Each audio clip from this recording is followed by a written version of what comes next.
साथ संसद का शीतकालीन सत्र थोड़ी देर में शुरू होगी। राज्यसभा में संविधान पर चर्चा। राज्यसभा में संविधान पर 2 दिन होगी विशेष चर्चा। गृहमंत्री अमित शाह कर सकते हैं चर्चा की शुरुआत। विपक्ष की तरफ से मल्लिकार्जुन खड़गे कर सकते हैं चर्चा। पीएम मोदी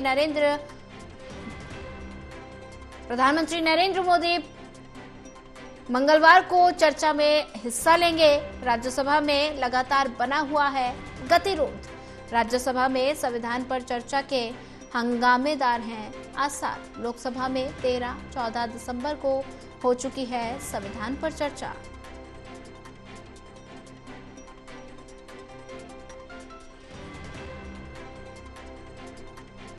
संसद का शीतकालीन सत्र थोड़ी देर में शुरू होगी। राज्यसभा में संविधान पर चर्चा। राज्यसभा में संविधान पर 2 दिन होगी विशेष चर्चा। आज राज्यसभा में संविधान पर चर्चा होगी और सदन का शीतकालीन सत्र थोड़ी देर में संविधान पर चर्चा शुरू हो जाएगी। गृहमंत्री अमित शाह चर्चा की शुरुआत करेंगे। विपक्ष की तरफ से मल्लिकार्जुन खड़गे कर सकते हैं चर्चा। थोड़ी देर में शुरू होगी राज्यसभा की कार्यवाही और राज्यसभा में संविधान पर चर्चा। और इसी पर ज्यादा जानकारी साझा करने के लिए हमारे साथ एसोसिएट एडिटर प्रदीप कुमार जी जुड़ चुके हैं। प्रदीप कुमार जी, संसद का शीतकालीन सत्र थोड़ी देर में राज्यसभा में संविधान पर चर्चा शुरू हो जाएगी और गृह मंत्री अमित शाह संविधान पर चर्चा की शुरुआत कर सकते हैं। देखिए, बिल्कुल राज्यसभा में आज से चर्चा की शुरुआत हो रही है। संविधान पर चर्चा होगी और ये जानकारी अब मिल रही है ताजा अपडेट की वित्त मंत्री की ओर से यहाँ पर चर्चा की शुरुआत हो सकती है। पहले जानकारी मिल रही थी कि गृह मंत्री अमित शाह चर्चा की शुरुआत करेंगे, लेकिन ये ताजा जानकारी है। इस बीच ये जानकारी मिल रही है कि वित्त मंत्री निर्मला सीतारमण आज राज्यसभा में संविधान पर चर्चा बहस की शुरुआत कर सकती हैं। इसी के साथ जो ताजा अपडेट है वो ये भी है कि कल का दिन मंगलवार का दिन होगा और प्रधानमंत्री नरेंद्र मोदी राज्यसभा में चर्चा का जवाब देते नजर आएंगे। इससे पहले बीते शुक्रवार और शनिवार को लोकसभा में संविधान पर चर्चा हुई थी, बहस हुई थी। इस दौरान सत्तापक्ष विपक्ष की ओर से जोरदार बहस देखने को मिली थी। प्रधानमंत्री ने शनिवार को अपना रिप्लाई दिया था, जवाब दिया था, जिसमें कई मुद्दे उठाते हुए उन्होंने जोरदार हमला विपक्ष पर बोला था। इधर विपक्ष की ओर से कई नेताओं ने चर्चा में हिस्सा लिया था। लोकसभा में बहस की शुरुआत कांग्रेस सांसद प्रियंका गांधी की ओर से विपक्ष की ओर से की गई थी और इसके अलावा राहुल गांधी ने भी भाषण दिया था, जो लोकसभा में नेता विपक्ष हैं। इसके अलावा भी अन्य सांसदों ने, सत्तापक्ष और विपक्ष से जुड़े सांसदों ने अपनी बात रखी थी। तो एक जोरदार बहस चर्चा के बाद अब बारी राज्यसभा की है। 2 दिवसीय चर्चा होनी है, बहस होनी है और इस बीच इस बहस में निश्चित तौर पर कई महत्वपूर्ण जो बिंदु हैं उन पर नजरें रहेंगी, क्योंकि जो लोकसभा में चर्चा रही है और उसके बाद अब राज्यसभा के सांसद इस चर्चा को करेंगे। संविधान पर पिछले 70 साल पूरे होने के गौरवशाली जो इतिहास रहा है उस पर महत्वपूर्ण चर्चा होनी है। लिहाजा इस चर्चा में नए बिंदु भर कर आएंगे और एक दूसरे पर हमलावर सत्तापक्ष विपक्ष अपनी बात रखेगा। तो बीते दिनों लगातार गतिरोध देखने को मिला है राज्यसभा में। ऐसे में इस चर्चा के जोरदार हंगामेदार रहने के पूरे आसार हैं। जी प्रदीप कुमार जी, अगर बात की जाए तो ऐसे में राज्यसभा में संविधान पर चर्चा की शुरुआत होने वाली है और गृह मंत्री अमित शाह इसकी शुरुआत करेंगे। अभी 13 और 14 दिसंबर को भी लोकसभा में संविधान पर चर्चा हुई थी और ऐसे में अब दोनों सदनों की कार्यवाही प्रदीप जी शुरू हो चुकी है। राज्यसभा लोकसभा की कार्यवाही शुरू हो चुकी है और ऐसे में संविधान पर चर्चा की शुरुआत होने वाली है। अगर बात की जाए तो विपक्ष किन किन मुद्दों को लेकर घेर सकता है सरकार को और संविधान पर चर्चा के लिए विपक्ष की तरफ से मल्लिकार्जुन खड़गे इस पर चर्चा कर सकते हैं। देखिए, बिल्कुल, और चर्चा की मांग की गई थी विपक्ष की ओर से और इसको लेकर बाकायदा चिट्ठी लिखी गई थी नेता विपक्ष मल्लिकार्जुन खड़गे की ओर से भी। और इसके बाद बिजनेस लिस्ट में दोनों सदनों में इस चर्चा को लिस्ट किया गया था। तो जरूर है कि नेता सदन जेपी नड्डा राज्यसभा में या वित्त मंत्री निर्मला सीतारमण, गृह मंत्री अमित शाह चर्चा की शुरुआत करें, इसको लेकर सस्पेंस बना हुआ है। लेकिन ये जरूर है कि चर्चा काफी महत्वपूर्ण रहने वाली है। इस बीच लोकसभा में one nation one election bill जिसको लेकर चर्चाएं थी कि वो आज आ सकता है, तो वो आज सूची में शामिल नहीं है। ऐसे में ये बिल फिलहाल अभी पेश नहीं होगा। महज 4 दिन बचेंगे आज की कार्रवाई के बाद सदन की, क्योंकि आखिरी हफ्ता है।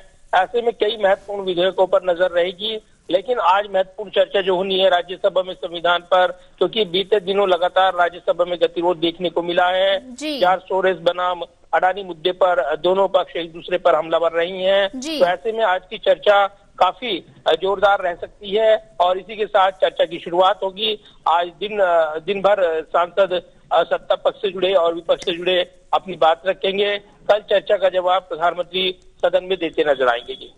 जी प्रदीप कुमार जी, अगर बात की जाए तो ऐसे में दोनों सदनों की कार्यवाही शुरू हो चुकी है और अगर बात की जाए विपक्ष की तरफ से तमाम मुद्दों को लेकर सरकार को घेरने का प्रयास विपक्ष कर रहा है, लगातार प्रदर्शन कर रहा है और ऐसे में आज संविधान पर चर्चा होगी तो विपक्ष किस तरह से रणनीति तैयार कर रहा है सरकार को घेरने की? देखिए, बिल्कुल चर्चा में जो विपक्ष की ओर से जो राज्यसभा में नेता विपक्ष मल्लिकार्जुन खड़गे वो बोलते नजर आएंगे। इस बीच अलग अलग नोटिस भी दिए गए हैं सदनों में। कांग्रेस सांसद मनिकम टेगोर की ओर से भी नोटिस दिया गया है और सेना मुख्यालय से 1971 की युद्ध की तस्वीर हटाने को लेकर स्थगन प्रस्ताव का ये नोटिस है।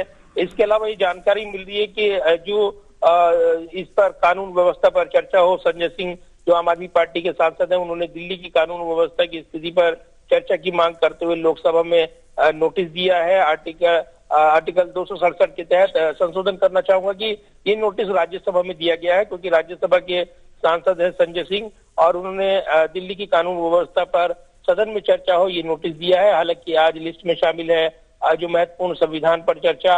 ऐसे में बाकी नोटिस पर चर्चा को लेकर क्या यहाँ पर व्यवस्था होती है सभापति की ओर से, ये देखना होगा। लेकिन कई महत्वपूर्ण अलग अलग सदनों में नोटिस दिए गए हैं। जी प्रदीप कुमार जी बने रहिए हमारे साथ। राज्यसभा लोकसभा दोनों सदनों की कार्यवाही शुरू हो चुकी है और रुख कर लेते हैं राज्यसभा का।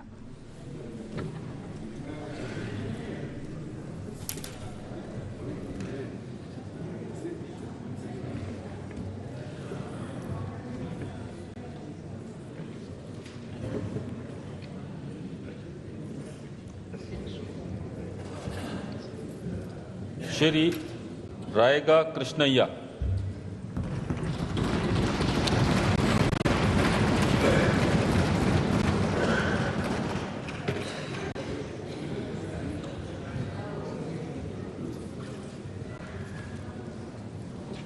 He is my friend, sir, who has been snatched away, sir.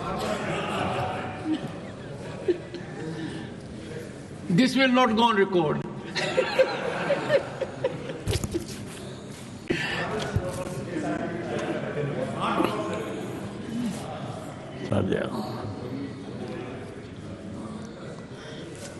యాగా కృష్ణయ్యను నేను రాజ్యసభ యొక్క సభ్యునిగా ఎన్నుకోబడిన వాడనై శాసనం ద్వారా స్థాపితమైన భారత సంవిధానం పట్ల యథార్థమైన శ్రద్ధానిష్టలను కలిగిందుననియు భారతదేశం యొక్క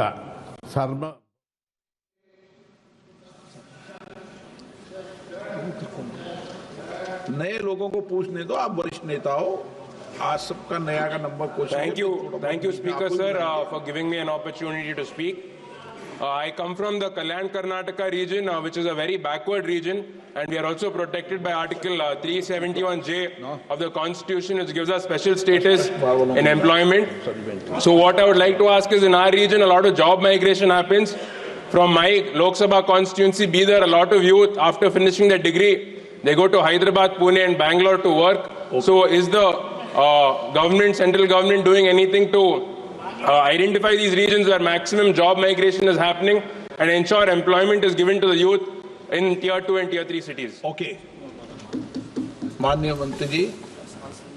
माननीय अध्यक्ष जी, वर्तमान समय में रोजगार की अनेक तकें भी